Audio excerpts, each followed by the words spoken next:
So it must be everyone's on summer vacation, which is a good thing. For those of you who know about my mother or have been praying for her, thank you. She is doing fairly well with the cancer. The cancer looks like it's pretty much gone right now, but we're in the process of trying to survive treatment. So it's been kind of a rough go, and we're still sorting that out. She's had to be hospitalized twice. But she's here. She's alive, where she would not have been. So I want to share with you something that I find very exciting and very beautiful. How many of you have been here and or remember anything about the 10 Commandments that I've shared before? One or two, okay. So we'll do a little bit of recap when we get to that part.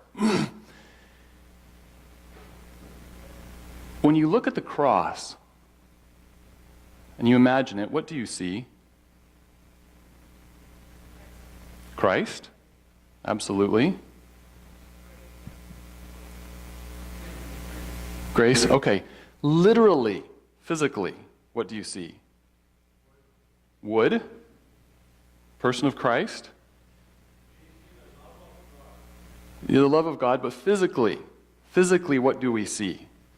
So we've got the wood, we've got the body, the person, the nails. We're still missing something. The crown. Okay, crossroads. Again, just super literal. Just plain, you're standing there, what do you physically see?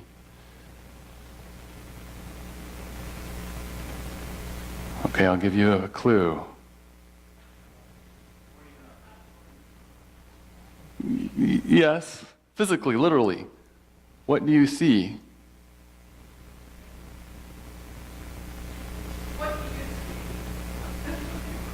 What does the Bible say is up there? Remember the sign? There's a sign on the cross? Yes.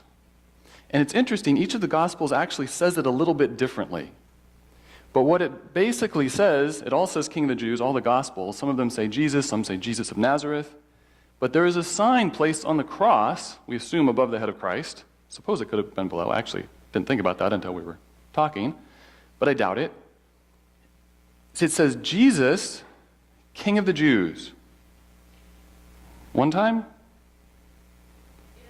In 3 languages. 3 languages, so everyone can read it. Now, what does that mean? So Jesus is here dying. He's being crucified. Planet Earth, mankind, sin, the great controversy. This is the focal point. And the sign, put there not by his own people, but by a heathen government. Jesus. What does Jesus mean? Yeshua is the literal Hebrew, yes. Joshua. Do you know what that means in Hebrew?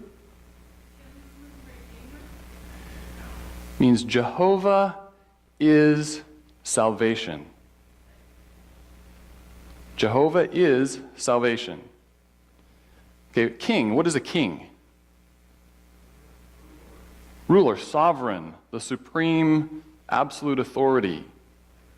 King of the Jews. Who are the Jews? Supposed to be God's people. Where did they come from? How did they come to be? Abraham. Okay. So time-wise, if we're at the cross, we go backwards in time. We can go back to Abraham. This is where the Jews came from. So this is Jehovah. Starting back at Abraham, Jehovah, that Jehovah, is salvation. The sovereign of the people of Abraham. Okay? Focal point of the great controversy, the whole human history, the whole 9 yards. This is it. Of the universe, yes, absolutely. So what is the significance of that, and how does it fit in, and how do we then understand some of what has gone before properly, correctly, in light of the cross. Now, as we go back in time, we could talk about a lot of things, but I want to talk about Abraham and Mount Sinai. So just last night I was watching some spiritual video things, and they put up some of the images that have been in our Adventist culture for many years about the judgment. And so just imagine with me in these pictures, I'm standing before the judgment seat, looking at the judgment seat. I'm all by myself. There's this massive, whatever they call those, the bench, or whatever the judges sit behind. But instead of just being up a little bit, where people can hand the judge stuff, in these pictures, Jesus is like way up there, way out of reach. And instead of the audience being out here in the courtroom, the audience is up behind him, looking at me. All by myself. And the angels are standing off on the side, just like the guards do in a courtroom. And do you know what's on this surface? The Ten Commandments, the law. So imagine these panels are two big tablets of the Ten Commandments that I am supposedly being judged by, all by myself. Is that biblical? Does that picture fit with this picture?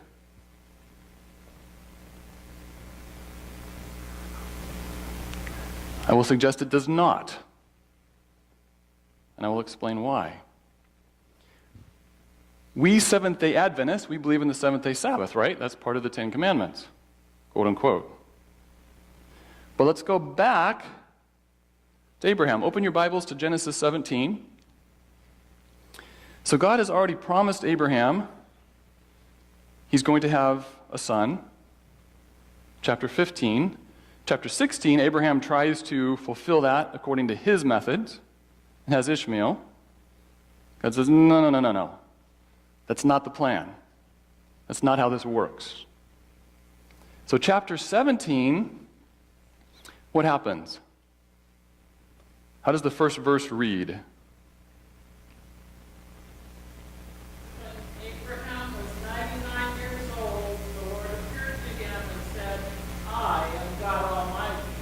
Walk before me and be blameless. Yes, thank you. So in the Young's Literal, I kind of like the literal sometimes, it brings out things. Young's Literal translation says, and Abram is a son of 99 years, and Jehovah appears to Abram. Who went to who? Did Abraham go to God? Say, knock, knock, God, I'd like to talk with you. No, Jehovah comes to Abram, which means high father or exalted father, which he supposedly was so far, changes his name, and says to him, I am God Almighty. Walk habitually before me and be perfect, or blameless, wholehearted. The Hebrew means entire.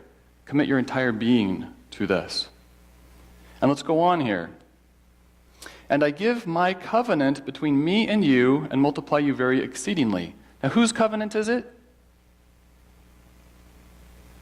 My covenant. He doesn't say our covenant. He doesn't say let's sit down and talk and let's negotiate this. This is my covenant that I am making with you. I give my covenant. It says I give my covenant. He's not saying you pay for it. I give my covenant. And covenant does not mean contract like we tend to think. It means a pledge, especially a pledge of alliance. I'm on your team. We're on the same side. I am promising to be on your side. That's what covenant means, biblically. So I give my pledge of alliance between me and you, multiply you very exceedingly. And Abram falls on his face, and God speaks with him, saying, Lo, my covenant is with you, and you have become of a multitude of nations. And your name is no more called Abram, high exalted father, but your name has been Abraham. For father of a multitude of nations have I made you. Abraham means father of a multitude. And I've made you exceedingly fruitful and made you become nations, and kings go out from you. And I have established my covenant, my pledge, between me and you and your seed after you to their generations.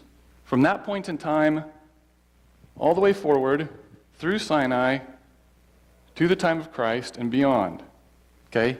He's pledging this to Abraham. It's going to continue. It's my promise.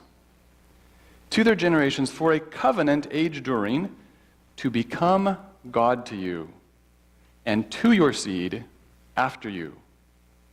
And I have given to you and to your seed after you the land of your sojournings, the whole land of Canaan, for a possession age during, and I have become their God. Whose God? They're not even born yet. But he has become their God. He has chosen them, chosen us, before they or we existed. Okay, so this is the Jehovah of Abraham. This is the covenant. So what else did God tell Abraham? We're not going to read it, but what was going to happen to his descendants?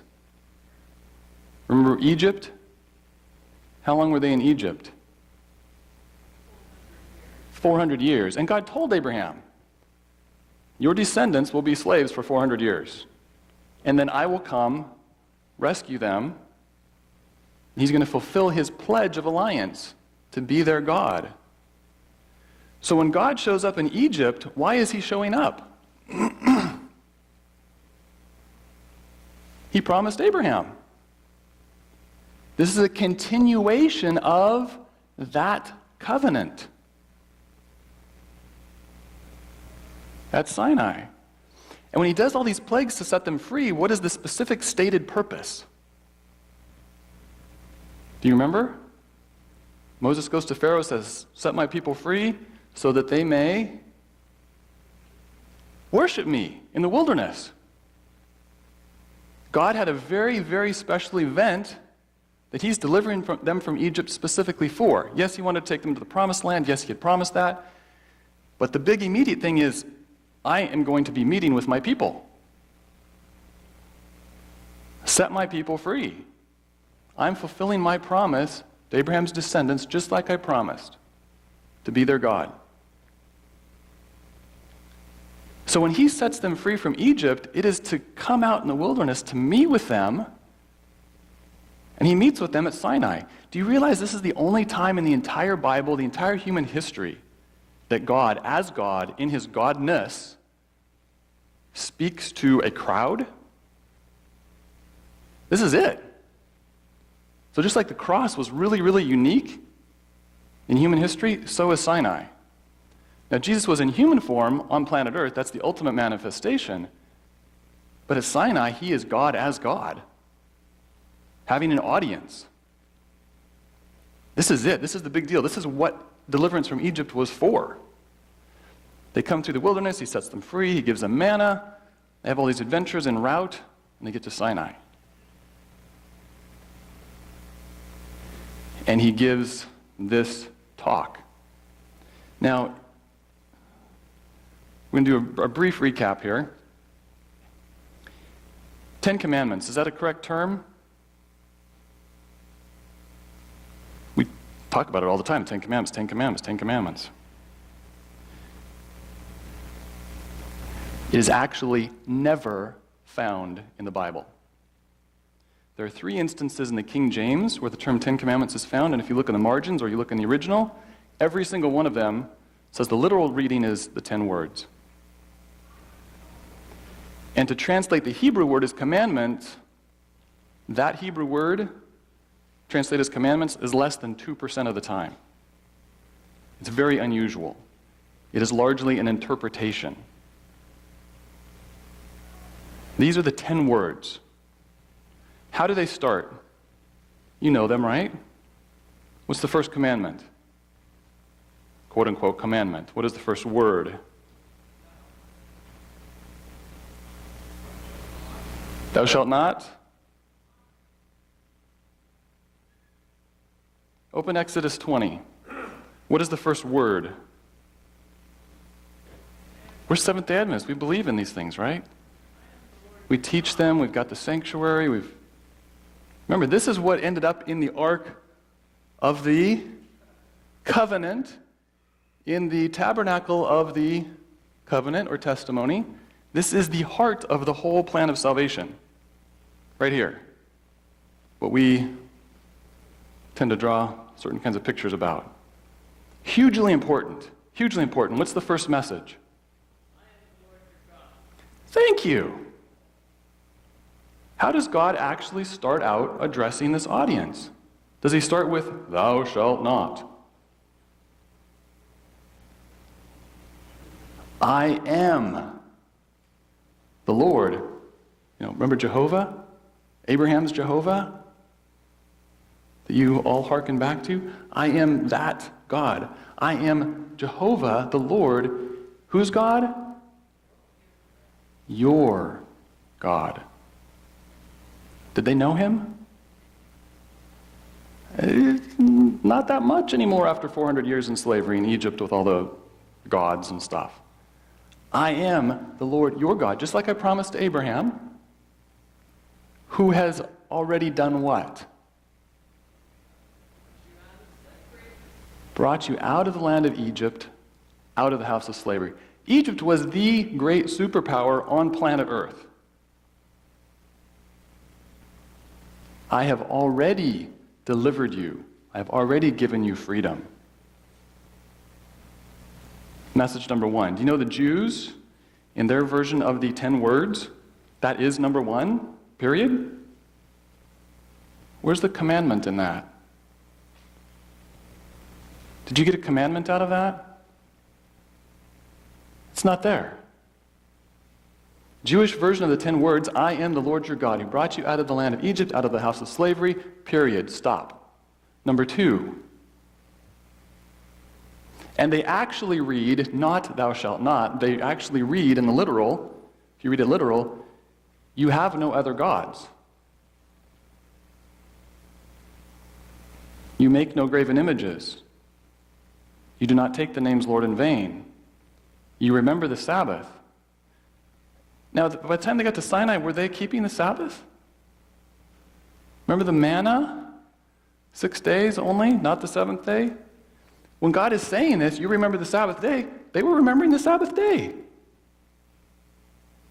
He's not so much talking about what you're not supposed to do in the future. He's saying, look what you have in me as your God, having already been delivered. Now let's go back to Abraham. So what did he say to Abraham? I'm Jehovah, and then he did give him some instruction. Walk before me and be perfect.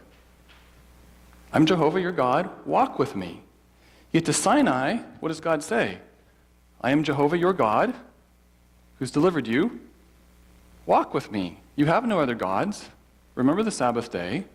You don't steal. You don't covet. Walk with me. What did Jesus say in person on planet Earth? He shows up in person as God to be with us.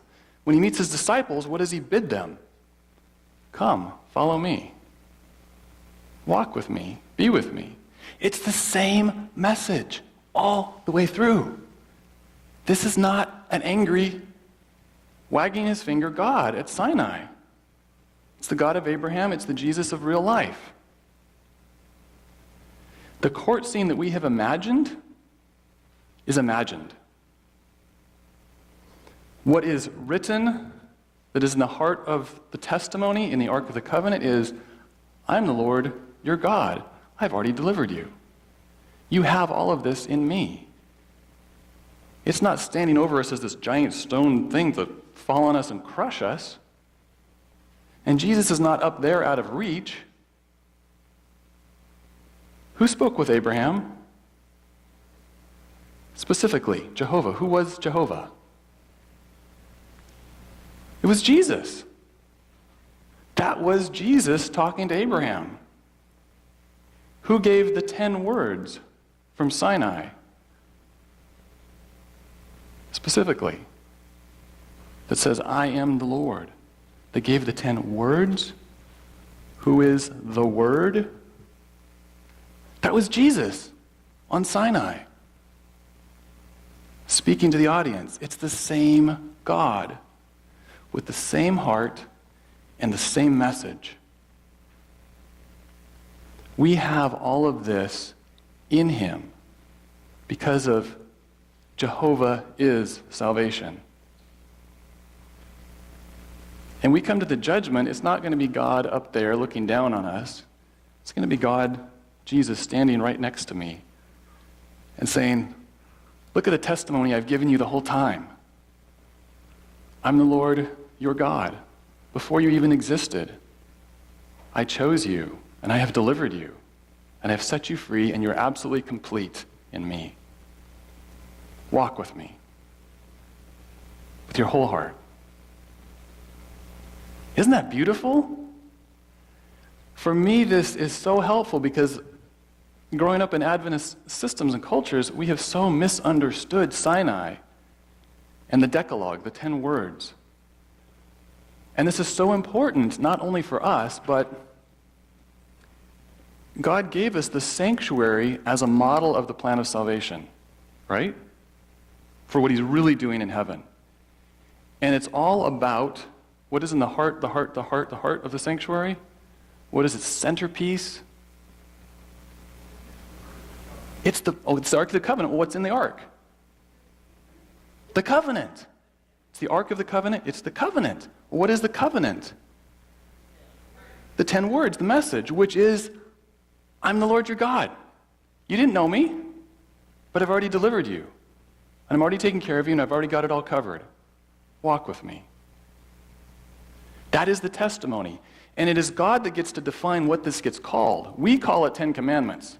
That is a man-made terminology, okay?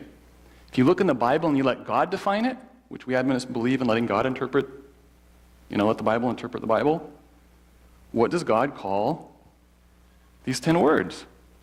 Well, what did he call them to Abraham? My covenant. Not us, not a contract, not a negotiation. He calls it my covenant or my testimony. And the only way you're going to understand that Decalogue as a covenant, a pledge of alliance, or a testimony about God, is if you understand it in that light. In the light of Abraham to the cross, in between, and that is God testifying about who he is in relation to us and what he has already done, what he intends to do with us going forward. That is the message we have as Seventh-day Adventists. When Revelation talks about things being opened and we discover the sanctuary and the ark, this is the covenant that we are to preach. It is not that you go to church on this day and not that day, and you better toe the line because you're going to have to stand in front of these things, and God's going to be way up there, and you're going to be all by yourself, and if you don't get this thou shalt nots right, sorry. Radically different message. And maybe next week, I get to share with you next week, we will talk about what this means in terms of medical science. Because if you have a legalistic approach, thou shalt not, it's kind of like smoking. If the doctor says, oh, look at these pictures of black lungs, and oh, this is horrible, it's going to kill you. Okay, well, I won't smoke for the next 10 minutes. It doesn't work. The science shows, the human psyche, life experience, it does not work. A fear-based approach just doesn't work. A few minutes, short period of time, and that's it. A love-based approach, a relationship approach, and I'm going to do what's good for you whether you like it or not, sort of approach, it works. You see transformation. You see radical changes in what people do and how they are and how they choose to do life. This is the true God. This is our true message. And I love it, in case you couldn't tell. Okay, so our time is up. We will divide for classes. I don't see too many new faces here. So I think you all know where our classes are. If you are new and don't know, ask a friendly neighbor. Of course, the sanctuary class and class over here are our closest ones. Have a blessed Sabbath.